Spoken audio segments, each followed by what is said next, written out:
Guys, welcome back to my new blog. तो आज के ब्लॉग में मैं आप सभी को बताने जा रहा हूँ, मनाली का फीडबैक देने जा रहा हूँ। आज मैं काफी दिन हो गया मनाली घूमे हुए, लेकिन मेरे को आज टाइम मिला तो मैंने आप सोचा कि आज मैं आपको फीडबैक दे दूं मनाली के। तो चलो स्टार्ट करते हैं। तो गाइस, जो 5 पांडव थे उनमें से एक का नाम भीम था, उनकी पत्नी हुआ करती थी हडिम्बा देवी। तो गाइस, जो हडिम्बा माता थी एक महाभारत की राक्षसी थी जिसने भीम से विवाह किया था। और मैं आपको बता दूं कि ये जो मंदिर है हडिम्बा देवी माता का, वो पूरा लकड़ी से बना हुआ है। इस पूरा लकड़ी से, यहाँ तक कि जो इसके मंदिर के अंदर जो प्रतिमा बन रही है ना, मूर्ति बन रही है, वो भी लकड़ी की बनी हुई है। और गाइस, आपको पता हो तो जो हडिम्बा देवी माता का टेम्पल है, यहाँ पर एक मूवी शूट हो रही है। तो वो मूवी है ये जवानी है दीवानी, आपने देखी होगी वो। तो वो जो हडिम्बा देवी माता को जो पीछे का जो ऊपर से वो जैसे नेपाल में जो घर बने होते हैं ना, जैसे कि ट्रायंगल में, तो ऐसे करके तो कभी भी देखना तो वो आपको सीन दिखाई देगा। फिर गाइस, हम लोग वहां से हडिम्बा देवी माता से दर्शन करके अच्छे से, बहुत ज्यादा भीड़ थी वहां पे। फिलहाल तो हमने दर्शन कर ही लिए थे, क्योंकि हमारे एक मन बन गया था दर्शन करने का, तो हमने दर्शन कर ही लिए थे। फिर हम वहां से सीधे निकल गए थे घटोत्कच के मंदिर। वो वहां से पड़ता है 500 मीटर की दूरी पर। फिर हम वहां पे हमने दर्शन किए। कोई ज्यादा खास मंदिर नहीं, लेकिन मंदिर तो मंदिर ही है गाइस। तो वहां से हमने दर्शन करके फिर 500 मीटर की और चढ़ाई के ऊपर, फिर 500 था, 600 था, 700 था, ये लेकिन मुझे नहीं पता, लेकिन है। आपको बोर्ड, जब भी आप जाओगे ना तो आपको बोर्ड लगा मिलेगा खाटू श्याम जी का मंदिर। तो वहां से हम सीधे खाटू श्याम के मंदिर गए। तो मंदिर, हम शाम हो रही थी वैसे तो गाइस, तो वहां पे गए तो हमें पटबंध मिले। तो मतलब फेस तो दिख रहा था हमें गाइस। तो गाइस, ये था हमारा पॉइंट 1 हडिम्बा देवी के बारे में मैंने आपको बताया। जैसा कि मैं आपको इसलिए बता रहा हूँ क्योंकि मैंने ये खुद पहली बार एक्सपीरियंस किया था, इस चक्कर में मैंने आपको बताऊं। और इसके बाद अब हम जा रहे हैं यहाँ से सीधा मॉल रोड। ये था हडिम्बा देवी का हमारा पॉइंट 1। अब मैं आपको बताऊंगा मॉल रोड के बारे में, पॉइंट 2। तो मॉल रोड कुछ ज्यादा खास नहीं है गाइस, मैं आपको बता दूं। वहाँ पे पैसे की सबसे ज्यादा जरूरत है, क्योंकि पैसे होते हैं तो बहुत कुछ है, खाने पीने का, शॉपिंग है, मतलब कुछ सस्ता नहीं है गाइस, कुछ भी सस्ता नहीं है। स्पा है, नाइट क्लब है और डिस्को वगैरह है, बहुत सारी चीजें हैं। तो मेरे को कोई ज्यादा खास नहीं लगा। जैसे नॉर्मल यहाँ की जो मार्केटें होती हैं अपनी लोकल की, सिंपल वही है। बस ऊपर की थोड़ी जो आसपास की जो सजावट होती है वो बहुत ज्यादा अच्छी कर दी थी। मतलब देखने में मेरे को इतना ज्यादा बेटर फील हो रहा था वहाँ पे, बहुत ज्यादा बेटर फील हो रहा था। साउंड भी लगा हुआ था वहाँ पे, में अलग ही फीलिंग आ रही थी, अलग बहुत ज्यादा, कि हम कहीं ऐसी जगह आ गए कि हाँ हम फर्स्ट टाइम आए हुए हैं। बताने जा रहा हूँ पॉइंट 3 सिसु के बारे में। तो सिसु सच में गाइस नेक्स्ट लेवल की जगह है। अगर उस टाइम स्नोफॉल हो रही होती ना, सच में गाइस बहुत ज्यादा मजे आते, बहुत ज्यादा। जिस टाइम हम गए हुए थे स्नोफॉल ही नहीं थी वहां पे। क्या यार, गलती हो गया सब हमारे साथ। मतलब बहुत ज्यादा पोपट हुआ है ना सही में, लेकिन तब भी यहाँ तक हमें लगता है कि हम ठीक ही थे। मतलब स्नोफॉल नहीं हुआ वहां पे, अच्छे ही थे। मतलब बस जो बीमारी से बचे रहे हम वहां से। तो शिशु लेक, इसको पूरा शिशु लेक बोलते हैं। इसमें जो मतलब बहुत ज्यादा लेक बना हुआ है, जो लेक पूरे जैसे कि एक तालाब सा बना हुआ है, तालाब के अंदर पानी है। तो हमें तो पानी नहीं मिला गाइस, हमें मिली आइस जमी हुई। तो हम आइस पे स्केटिंग करी, हमने स्कीइंग करी हमने। तो स्कीइंग करने के बाद फिर जो वहां पे पैराग्लाइडिंग वगैरह होती है शायद, हमने शायद वो करी। और उसके बाद फिर आसपास के जो पहाड़ थे वो उनकी एक्सप्लोर करे। पहाड़ बहुत ज्यादा बड़े बड़े थे, पहाड़ सच में गाइस नेक्स्ट लेवल की जगह थी। मेरे को बहुत ज्यादा पसंद आई शिशु लेक। तो गाइस, ये था शिशु के बारे में मैंने आपको बताया। अब मैं आपको बताऊंगा पॉइंट 4, वो है कॉक्सर में गाइस बहुत ज्यादा मजा आया हमें, बहुत ज्यादा। रोहतांग पास जाने की जो वे है वो वहीं से है, कॉक्सर से जाते हैं रोहतांग पास। लेकिन जिस टाइम हम गए हुए थे तो वहाँ पे बंद कर दिया था, जो वहाँ की गवर्नमेंट है, वहाँ नो अलाउड नहीं है वहाँ पे जाना। तो स्नोफॉल के चक्कर में, क्योंकि वहाँ बहुत ज्यादा बर्फबारी हो रही थी ना, इस चक्कर में वहाँ पे जाना मना कर रहे थे सब लोग। तो कॉक्सर में बीच में बहुत सारी बर्फ पड़ती है, वहाँ पे हमने एंजॉय किया बहुत सारा। बर्फ वगैरह वहाँ पे हमें मिली, हमने छुई बर्फ, हमने पहली बार छुई बर्फ। नेचुरली इस चीज को हम देखने गए थे ना, वो चीज हमें ऊपर से आती थी, बर्फ आती है तो वो चीज तो हमें मिली, लेकिन हमें नेचुरल बर्फ जो हमने हाथों में पकड़ी, सच में भाई मजा आ गया, कसम से भाई मजा आ गया। गाइस, हमने वहाँ पे बहुत सारी फोटोज वगैरह, रील्स, वीडियोस बहुत सारी, मैंने अपने ब्लॉग भी बनाया था, जो आपने देखा ही होगा पिछले ब्लॉग में, सबके ब्लॉग मैंने दी हुए, सबके मैंने आप जिसने भी नहीं देखे हैं तो एक बार जाके देख लो, सब पता चल जाएगी वहाँ का कैसा व्यू है, कैसा हमने एक्सप्लोरिंग किया, ट्रैवलिंग की, सब कुछ देखने को मिलेगा उस ब्लॉग में। मैंने स्टेप बाय स्टेप सब ब्लॉग डाले हुए हैं उसमें मैंने, तो आप जाके देख लेना, है ना। तो गाइस अब करते हैं पॉइंट 5 स्टार्ट, वशिष्ठ टेम्पल। तो वशिष्ठ टेम्पल में ये है कि वहाँ शिव जी का मंदिर है। और एक चीज और है गाइस, जैसे कि हमने हम वहाँ पे फर्स्ट टाइम हम गए थे वहाँ पे, तो हमें गर्म पानी मिला था नहाने को, मतलब गर्ल्स का अलग था और जेंट्स का अलग था। तो गर्म पानी नेचुरल था वहाँ पे, अपने आप ही नेचुरल पानी आ रहा था, वो भी गर्म। तो गाइस हम उसमें नहा के हमने दर्शन किए। तो दर्शन में भी बहुत ज्यादा भीड़ थी, फिर हमने फोटोज वगैरह खींचे, वीडियोस वगैरह बनाई वहाँ की वशिष्ठ टेम्पल की। तो वहाँ पे भी हमें बहुत ज्यादा मजा आया, बहुत सारा एक्सप्लोर किया हमने वहाँ पर भी वशिष्ठ टेम्पल में।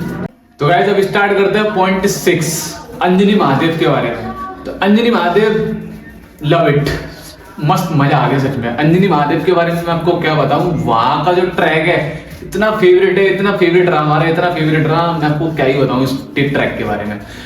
तो अंजनी महादेव से ट्रैक बहुत ज्यादा ऊपर है, जैसे हम केदारनाथ अमरनाथ की तरफ जाते हैं ऐसी चढ़ाई पड़ती है, वहाँ केदारनाथ की चढ़ाई पड़ती है, तो बिल्कुल सेम थी, मतलब ज्यादा डिफिकल्ट नहीं थी, लेकिन ट्रैक था। वहां पर घोड़े भी थे चढ़ने के लिए, जो पैदल नहीं जा पाता वो तो वो जा सकते हैं घोड़े से। तो वहाँ पे ऑफ रोडिंग वाली जो चार पहियों वाली मोटरसाइकिल होती है सर, वो भी थी।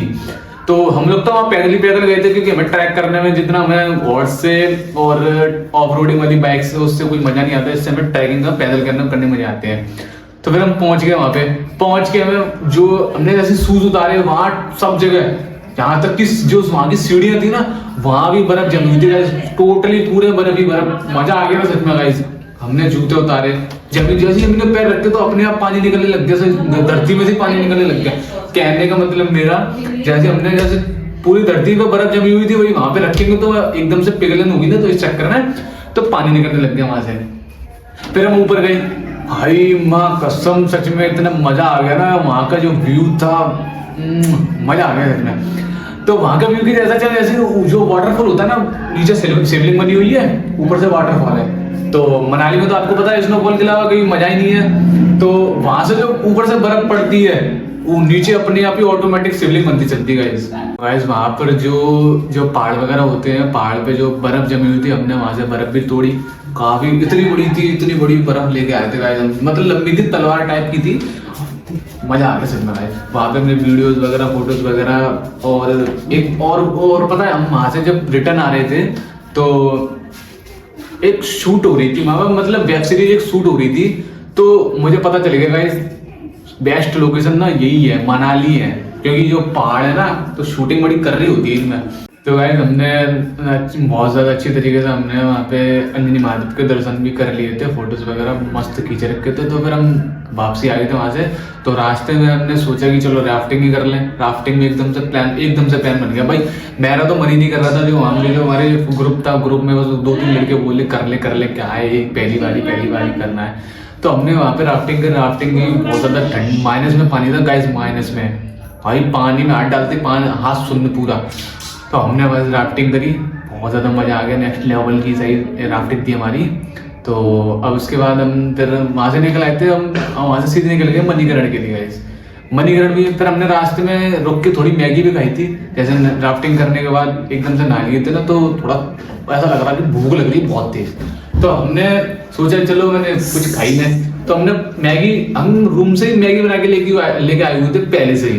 तो हमने मैगी जो वो होती है ना गाइस, जो नमकीन की पाउच होते हैं इतने बड़े बड़े, 1-1 किलो के 2-2 किलो के पाउच होते हैं ना, उनमें हम मैगी बन रहे थे हम रूम से ऑलरेडी से बना के।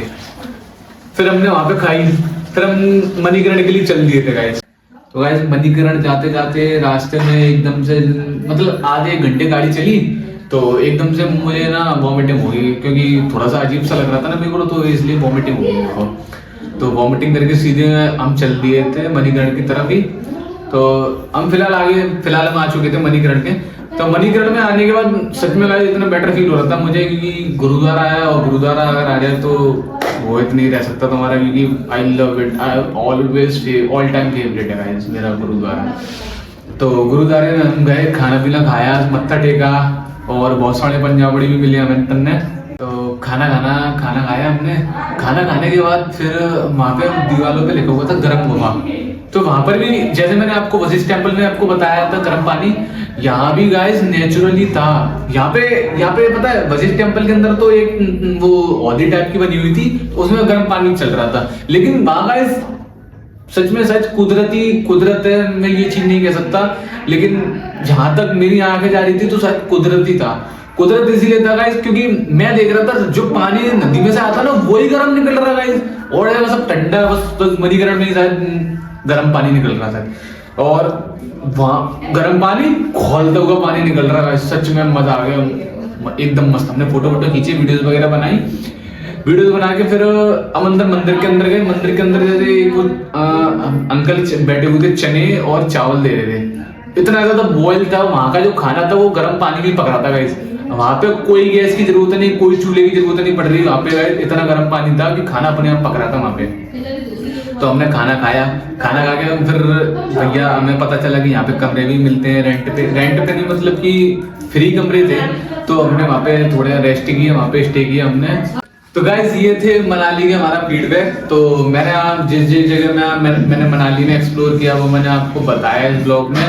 तो काफी नेक्स्ट लेवल की जगह मनाली, चाहो तो आप भी जा सकते हो। बहुत कम बजट है, ग्रुप के साथ जाना बहुत मजा आने वाला है, क्योंकि जहां तक मैं घूम के आया हूँ ना तो मजा ही आ गया गाइस। तो जो मैं बेटर कर वहां पे जो फील करके आया हूँ ना गाइस, वो मैं आपको इस ब्लॉग में बता रहा हूँ। मजा ही आया यहाँ तक। तो गाइस अब मैं आपको बताऊंगा यूके के बारे में। यूके के बारे में कुछ ऐसा है कि मनाली से हमने सारा घूम घाम के जितनी भी मस्त बेस्ट बेस्ट जगह थी हम लोग सामने घूम ली थी। मणिकरण से हमारा प्लान वहीं चेंज हो गया था, हम सुबह निकल आए थे हरिद्वार के लिए गाइस। हरिद्वार में हम नहाए, स्टे नहीं किया हमने बिल्कुल भी, रूम में गए हुए थे, लेकिन हमने सोचा चलने थोड़ा हमारे पास टाइम कम बचेगा तो हमने चलना शुरू कर दिया फिर से। तो चलने के बाद हम सीधे आ गए थे हरिद्वार से नहा के हम सीधे आ गए थे वहाँ पे कैंची धाम, सॉरी नैनीताल में हम बिल्कुल भी एंजॉय नहीं किया। हमने पहले सोच रखा था नैनीताल के हमें ओनली बस गाइस मंदिर घूमने हैं, क्योंकि हम बहुत सारे घूम लिए थे। तो हम सोच रहे थे जल्दी करें, थोड़ा बहुत टाइम भी हो गया था, कम से कम 7 दिन हमने, मतलब हम घर से पूरी ट्रिप बनी थी हमारी, 7 के 7 दिन हम घूम के आएंगे, 7 ही दिन घूमेगा, एक दिन एक्स्ट्रा भी हुआ हमारा। तो सबसे पहले हम गए थे वहां से नैनीताल हमने पूरा घूमा। फिर हम रात को चले थे, रात में ही हम नैनीताल के बीच में थे। लेपर्ड भी देखने को मिला गाइस, और दरियाई घोड़ा बोलते हैं उसको, राइनोसोरस से बोलते हैं, क्या बोलते हैं उसको मेरे को नहीं पता है, लेकिन दरियाई घोड़ा बोलते हैं। तो वो भी था वहां पे, तो वो तो हमने फिलहाल नहीं देखा, लेकिन लेपर्ड तो देखा हमने गाइस नैनीताल के अंदर। नॉर्मल है, बेसिक है, वो सब आपको देखने को मिलेंगे, क्योंकि वो चीज ही ऐसी, जगह ही ऐसी है, तो वहां पे मिलेंगे वहां पे। तो गाइस हमने वहां पे नाइट में स्टे किया नैनीताल में से फिर मॉर्निंग से हम नहा धो के एकदम से निकल गए थे कैंची धाम के लिए। कैंची धाम में भी बहुत मजा आया, पहली बार ही देखा था गाइस। और आपको एक बात और बता दूं, कैंची धाम हमारे फिरोजाबाद जो बाबा है यहीं से है, हमारे जो कैंची धाम वाले बाबा है वो फिरोजाबाद से ही है, हमारे ही शहर से है गाइस। तो इस चीज को लेकर मेरे को बहुत ज्यादा खुशी होती है कि हमारे ही बाबा है और वहां बैठे हैं इतनी दूर नैनीताल। तो मेरे को अच्छा लग रहा है ये चीज। और भंडारा भी होता है गाइस, मैंने आपको ब्लॉग में बताया था, भंडारा भी होता है इनका। तो जिस किसी को अगर भंडारा खाना हो तो ब्लॉग पे आके कमेंट करें, कमेंट में हमसे एक बार पूछ ले कि कम होता भंडारा, मैं वो आपको बता दूंगा। तो हम कैंची धाम आ चुके थे, कैंची धाम में हमने गाड़ी पार्क करी थी, फिर हम अंदर गए। वहाँ पे फोन ले जाना मना कर रहे थे, क्योंकि फोन इसलिए मना कर रहे थे क्योंकि वहाँ दिखाते नहीं है इसलिए। तो फिर हमने दर्शन किए, बहुत ज्यादा अच्छी तरीके से दर्शन किए थे हमने। मैंने तो 2-3 क्लिप बना ली चुपके से, लेकिन वहाँ की जो सिक्योरिटी है गाइस, आप मत करना ऐसा, लेकिन सिक्योरिटी अलाउ वहाँ पे बहुत ज्यादा, इसलिए आपको लोगों को बिल्कुल ही फोन नहीं चलाने देंगे वहाँ पे। फोन पहली बार में वार्निंग देंगे, दूसरी बार में छीन लेंगे गाइस, ये बिल्कुल ही मत करना, गलती है वहाँ पे कैंची धाम में जाके। दूर से आप फोटो खींच लो, बहुत सारे लोग खींच रहे थे वहाँ पे फोटो, तो आप भी खींच सकते हो, कोई दिक्कत नहीं है। वहाँ पे जगह बनाई हुई खींचने की, तो वहाँ आराम से खींच सकते हो, पूरे दिन खींचो, कोई दिक्कत नहीं है वहाँ पे। तो ऐसे हम कैंची धाम के दर्शन करके निकल लिए थे मुक्तेश्वर धाम, जो कि मैंने उत्तराखंड में पहली बार दर्शन किए थे भोले बाबा के, वो भी ना गाइस पहाड़ों के बीचों बीच और बादलों के ऊपर। भाई माँ कसम, सच में इतना मजा आ गया ना मुक्तेश्वर धाम में, बहुत मजा आ गया। क्योंकि मुक्तेश्वर धाम एक ऐसी जगह, बिल्कुल पीस, एकदम मस्त। तो वहाँ पे हम गए, बहुत ज़्यादा पहाड़ के ऊपर था, बहुत ज़्यादा पहाड़ के ऊपर, कम से कम 7,500 मीटर की दूरी पर नहीं गए, 7,500 मीटर ऊपर थे गाइस, हम 7,500 मीटर ऊपर थे। तो गाइस वहाँ पे हमने ड्रोन चल रहे थे, ड्रोन से वीडियो बनाई थी हमने। वहाँ पे बहुत अच्छी ड्रोन थी, वहाँ पे 100 रुपये की ड्रोन की लग रही थी वीडियो बनाने की। तो वहाँ पे हमने पहाड़ पे बहुत ऊपर, पहाड़ के ऊपर हम खड़े हुए थे, डर लग रहा था अलग से ही, और मजा भी बहुत मजा आ रहा था गाइस। अंदर से ऐसा लग रहा था कि नहीं हम पहाड़ के ऊपर जाएंगे, क्योंकि ऐसी जगह आ जाओ ना तो फिर मन नहीं करता पहाड़ से जाने का फिर घर पे। तो फिर हम वहाँ पे हमने वीडियोस वगैरह, फोटोज वगैरह बनाए। उसके बाद फिर हम दर्शन किए हमने। जैसा वहाँ पे अलाउ नहीं है, तब भी मैंने आपको हल्की सी झलक दिखाई भोले बाबा की। तो वहाँ पे भी पूरा लकड़ी का मंदिर है। वहाँ पे भी गाइस मुक्तेश्वर धाम में भी स्नोफॉल होती है गाइस, स्नोफॉल होता है। अभी मेरे को थोड़ी वीडियोस वगैरह देखने को मिली, रील्स वगैरह, तो वहाँ पे स्नोफॉल हो रही है अभी इस वक्त। तो हम तब गए थे जब एकदम टॉप वाली धूप पड़ रही थी, धूप में ही वीडियो बनाई थी, धूप में दर्शन किए, मजा आ गया एकदम। सबसे ऊपर गए, सीढ़ियां बनी हुई है गाइस, सीढ़ियां ऐसी हैं बिल्कुल एकदम जैसे बहुत ज्यादा ऊपर सीढ़ियां हैं गाइस। तो गाइस मुक्तेश्वर धाम से हम वापसी आ गए थे। फिर हम गए, अब देखो मुक्तेश्वर धाम तो ऊंचे, अब गोलू देवता नीचे। तो गोलू देवता के मंदिर गए हम। गोलू देवता भी हम पहली बार ही गए थे। गोलू देवता के बारे में हमें इतना कुछ नहीं पता था। जब घर पे हम वापसी आ गए तब पता चला कि हाँ इतना बड़ा रहस्य है गाइस। तो उसमें यह था, मैं आपको बता दूं, गोलू देवता में जो मतलब जैसे कि आपकी कोई विश पूरी नहीं हो रही है, कोई भी आपकी विश पूरी नहीं कर रहा है, तो आप वहां जाओ, गोलू देवता के मंदिर जाओ गाइस, तो वहां आपकी विश पूरी होगी। वहां विश पूरी करने का एक ही तरीका है गाइस, वहां पे एक छोटी सी घंटी मिलती है और एक आपको पर्ची मिलेगी। पर्ची पे आपको अपनी विश लिखनी है और घंटी में बांध के वहां पे बांध के आ जानी है। वहां लाखों करोड़ों घंटी बंधी हुई है गाइस, लाखों करोड़ों। अब सोचो गाइस, लाखों करोड़ों घंटी बंधी हुई तो कितना ट्रस्ट है उस मंदिर में, सोच रहे हो ना गाइस। तो ये चीज है। तो गाइस मैं भी चढ़ा के आया, जो मेरा ग्रुप था वो भी बांध के आया था, पर्ची वर्ची एकदम मस्त बांध के आ गए थे। उसके बाद फिर प्रसाद दिया हमने, दर्शन बहुत ज्यादा अच्छे से किए। आरती जिस टाइम हम गए थे गाइस वहाँ पे आरती भी हो रही थी, तो आरती भी हम मजा आ गया था आरती करने में। और सच में गाइस मैं आपको एक चीज बता दूं, वहाँ पे आरती के टाइम में काल भैरव बाबा सच में आए। मैंने अपनी आंखों से देखे थे गाइस, जो मेरा ग्रुप था, हम फिर रोंगटे खड़े हो गए सच में गाइस। यार उनके अंदर से ऐसी फील आ रहा था ना गाइस कि मजा आ गया एकदम सच में गाइस। मैंने काल भैरव बाबा को देखा। काल भैरव में आपको बता दूं, जो वहाँ पे काला कुत्ता आया, सबको सूंघने लग गया, सबको लाइन से सूंघ रहा था गाइस वो। तो डर सा लग रहा था थोड़ा, और हाथ पैर भी कांप रहे थे थोड़े, मेरे तो आंसू निकल आए गाइस। लेकिन कोई नहीं, पूजा करने के बाद अब फिर नीचे आ गए थे। फिर हम वहां से सीधा हम अपने घर को निकल लिए थे, एकदम सब एक्सप्लोर करके। एक चीज हो गई, जो विवाह पिक्चर है आपने देखी होगी, शाहिद कपूर वाली, जो बहुत पुरानी पिक्चर है विवाह, वो भी वहीं पे शूट हुई है गाइस। ये चीज मेरे को घर पे आके पता पड़ी कि हाँ वो पिक्चर ऐसे शूट हुई है ना, तो वहां हम घूम के आए गए। तो एक नेक्स्ट लेवल की एकदम फीलिंग आ रही थी, मजेदार फीलिंग आ रही थी गाइस मेरे को। तो ये थे हमारे मनाली के एंड उत्तराखंड के रिव्यू। मस्त घूमने की जगह है, जैसा कि मैंने आपको बताया मनाली के बारे में। कॉक्सर, सिसु, मणिकरण, मॉल रोड, हिडिंबा देवी। उसके बाद फिर यूके आती है, यूके में कैंची धाम, मुक्तेश्वर धाम, गोलू देवता। बहुत ज्यादा मैंने आप सभी को इनके बारे में बहुत ज्यादा अच्छी तरीके से डिटेल में बताया है। जितना कि मुझे पता थी मुझे आपको सब शेयर कर दिया मैंने, अपने पास कुछ नहीं रखा है मैंने, तो मैंने आपको सब बता दिया। तो मिलते हैं आपको नेक्स्ट ब्लॉग में, तब तक के लिए राधे राधे, जय श्री कृष्ण, सत श्री अकाल, बाय बाय।